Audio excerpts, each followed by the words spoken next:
আসসালামু আলাইকুম everyone, welcome back to our new video. কেমন আছেন সবাই? আলহামদুলিল্লাহ আমরা অনেক ভালো আছি। তো এই তো এখন আমি মাশরাফকে ছোট মুরগির ঝোল খাওয়াচ্ছিলাম, মানে মুরগির বাচ্চা। তো সবাই বলে যে মুরগির বাচ্চা খাওয়ালে নাকি বেবিদের গ্রোথ ভালো হয়, এরপরে তারপরে ব্লাড সার্কুলেশন, মানে অনেক দিক থেকে ভালো হয় বাচ্চাদেরকে, অথবা অসুস্থ কাউকে খাওয়ালেও, বড়রা খেলেও ভালো হয়। বাট যারা একটু আনহেলদি তাদের জন্যই বেটার।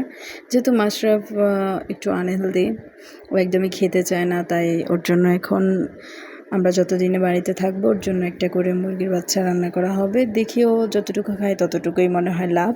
তো আমি ওকে বসে বসে খাওয়াচ্ছিলাম, আর ও মুরগি দেখছিল, এগুলো দেখি ওকে খাওয়াচ্ছিলাম। অ্যান্ড দেন আমি চলে গেলাম ছাদে জামা কাপড় দিতে। আর ওয়েদারটা আজকে এত বেশি মিষ্টি ছিল, মানে রোদও ছিল না, তারপরে বৃষ্টিও ছিল না, অনেক ভালো লাগছিল। বাট রাতের বেলা অনেক কষ্ট হয়েছিল, একদমই কারেন্ট ছিল না।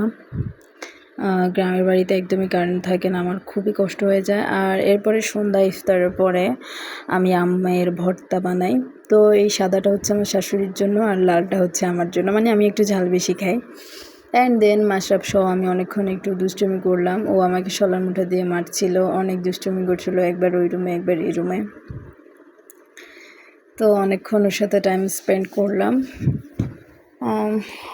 আমি ভেবেছিলাম ঈদ হবে বুধবারে, বাট হবে বৃহস্পতিবারে। যাই হোক, খারাপ লাগছে না, ভালোই লাগছিল বাড়িতে এসে। আর মাশরাফ তো অনেক বেশি এনজয় করছিল ওর কাজিন সিস্টার ব্রাদারদের সাথে, দাদা দাদু, অন্য ঘরের দাদা দাদু, সবার সাথে ও অনেক বেশি। আর ও সবার সাথে মিশে যায়, এটাই ওর অনেক বেশি ভালো গুণ। মানে ও কারো কোলে যেতে নিষেধ করে না, সবার সাথে মিশে যায়, 2 মিনিটে মিশে যায়।